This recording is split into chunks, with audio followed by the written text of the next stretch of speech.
এইটো আজি আপোনাৰ 1.5 মাহ বেছিয়ে হ'ল হা। এইটো একদম মানে কি হয়, ৰাতি কৰি এণ্টে নেপেলাই, দিনত বহুত বেয়া দিগদাৰ দিয়ে দাদা।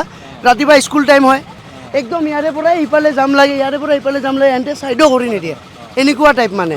এইটো উচিত নহয় দাদা, এইটো বহুত বেয়া কাম কৰি আছে এণ্টে। মই এইটো আপোনাৰ কি হয়, ইয়াতে ডাম্পাৰ ওপাৰ ৰাখি দিব, না গাড়ী যাব পাৰে না আহিব পাৰে, আৰু এইটো কামটো কৰিছে ৰাতি কৰিব লাগে, এণ্টে ৰাতিও নকৰে মানে।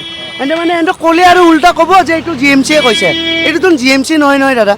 কি হিচাপে কি পদ্ধতি কি হিচাপত মানে ব্যৱস্থা লৈছে সেইটো আমি ইমান ভালকৈ নাজানো, কিন্তু বেচিকেলি আমাৰ কি হয়, ওচৰত যিমান হোটেল চোটেল আছে চবৰে যিখিনি মানে বস্তু আছে সেইবিলাক চব ইয়াতে আনিয়ে পেলায়।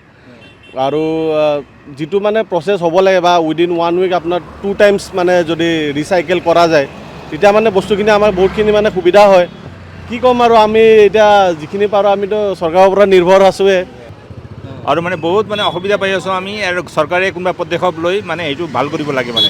আমি ইয়াতে মানে একদম নুইচেঞ্চ হৈ আছে, আমি কোৰ্ট কেছ কৰিব লাগিব।